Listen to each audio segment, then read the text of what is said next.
बुद्धं शरणं गच्छामि धम्मं शरणं गच्छामि संघं शरणं गच्छामि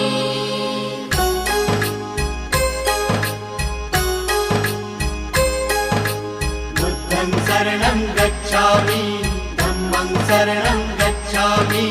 संघं शरणं गच्छामि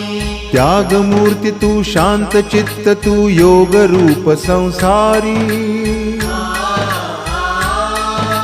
दया प्रेम अन मानवतेचे प्रतीक तुझी ईश्वरी सिद्धमूर्ती सिद्धार्थ गौतम सकलांचा स्वामी